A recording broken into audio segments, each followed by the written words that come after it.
GTB अस्पताल में रविवार को दिनदहाड़े वार्ड में घुसकर मरीज की हत्या के बाद डॉक्टर और नर्सिंग स्टाफ दहशत में है।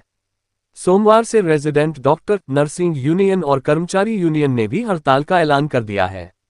Resident doctor association, nursing union और कर्मचारी यूनियन का कहना है कि जब तक अस्पताल में सुरक्षा के पुख्ता इंतजाम नहीं किए जाते तब तक अनिश्चितकालीन हड़ताल जारी रहेगी। मैं ये बस हड़ताल इसलिए हो रही है कि यहाँ पर एक गोली चल गई, अंदर तक कोई व्यक्ति आकर हॉस्पिटल के अंदर 3rd फ्लोर पे गोली चला के चला गया। तो यहाँ सेफ्टी और सिक्योरिटी का क्या इंतजाम है? इसका मतलब यहाँ पर कोई सेफ्टी नहीं है, कोई सिक्योरिटी नहीं है। कोई भी पेशेंट के ऊपर हमला हो सकता है, किसी भी डॉक्टर के ऊपर हमला हो सकता है, और किसी भी जो हमारे यहाँ सिस्टर्स काम कर रही हैं और वार्ड बॉय हैं, स्टाफ है, सभी को जान का खतरा है। तो ऐसा मतलब ये this is a lack of security. Government की जो हेल्थ डिपार्टमेंट है वो ठीक से काम ही नहीं कर रहा है। यहाँ पर सीसीटीवी भी नहीं उपलब्ध है। कुछ सीसीटीवी काम कर रहे हैं, कुछ सीसीटीवी नहीं काम कर रहे हैं। गेट पे कोई भी एंटर कर जाता है, कोई भी 3rd फ्लोर तक चला जाता है, किसी को कुछ पता ही नहीं होता। ऐसे कैसे काम चल रहा है इतने बड़े हॉस्पिटल में?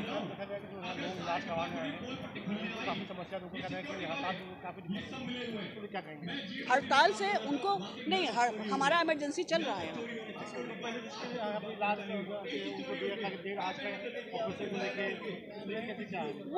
वो लोग अपने सीनियर्स मैनेज कर लेते हैं। बड़ी तो यही है कि जीटीबी के अंदर सुरक्षा व्यवस्था बहुत बड़े लेवल पे कोलैप्स हो चुकी है। उसको भी हमें दुरुस्त करने के लिए भी हमने ये प्रोटेस्ट का फैसला लिया है, जिसके अंदर हमारे डॉक्टर, नर्सिस और सारे हमारे एम्प्लॉइज़ सभी ने मिलके इसको एक कंबाइंडली डिसीजन लिया है कि हम इस पर प्रोटेस्ट करेंगे जब तक हमारी सिक्योरिटी की व्यवस्थाएँ पूरी दुरुस्त ना हो जाती। क्योंकि हमने प्रशासन को एक बार नहीं, बहुत बार लिख के दिया है, बार उनके साथ मीटिंग की है कि भाई हमारे प्रशासनिक व्यवस्था की तरफ से उनके सिक्योरिटी के सुरक्षा इंतजाम मजबूत किए जाएं। पर बार एक आश्वासन मिलता है, पर उसके बाद भी हमें देखा है कि आए दिन डॉक्टर्स के साथ, नर्सिस के साथ, एम्प्लॉइज़ के साथ में आए दिन झगड़े होते हैं, मार पिटाई होती है। और फाइनली क्या है, जो कल एक बहुत बड़ा हादसा हुआ है कि जिसमें क्या है, पेशेंट को टारगेट किया, उस पर शूट किया, जिसमें पेशेंट की सडन वहीं पे ऑन द स्पॉट डेथ हुई है। उस टाइम हमारे डॉक्टर्स उसी पेशेंट पे प्रोसीजर कर रहे थे, हमारे नर्सिंग स्टाफ उनके साथ में प्रोसीजर कर रहे थे। बाई चांस अगर हमारे डॉक्टर्स को, हमारी नर्सिस को अगर कोई गोली लग जाती, तो अगर उनके साथ में कोई हादसा हो जाता तो उसके लिए कौन जिम्मेवार होता?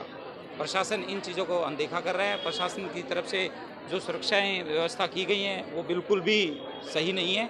हमने बार बोला है कि भाई सिक्योरिटी एजेंसी को चेंज किया जाए, भाई नई एजेंसी लाई जाए या कोई नई सुरक्षा व्यवस्था के इंतजाम किए जाएँ, कोई मजबूत व्यवस्थाएं बनाई जाएं, ताकि क्या हम सुरक्षित हों, एक अच्छे सुरक्षित माहौल में हम अपना काम कर सकें, मरीजों की सेवाएं दे सकें।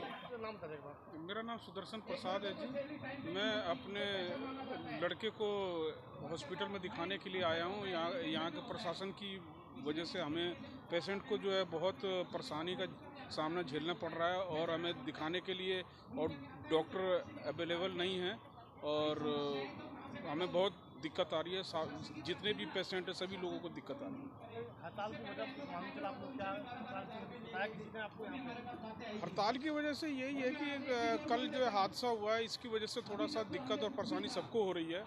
और जो हादसा हुआ बहुत ही, ये चीज़ नहीं होना चाहिए। प्रशासन की वजह से, प्रशासन की डील की वजह से ये काम हो रहा है। आपका ना सुनना, आप यहाँ इलाज करवाने आए हैं?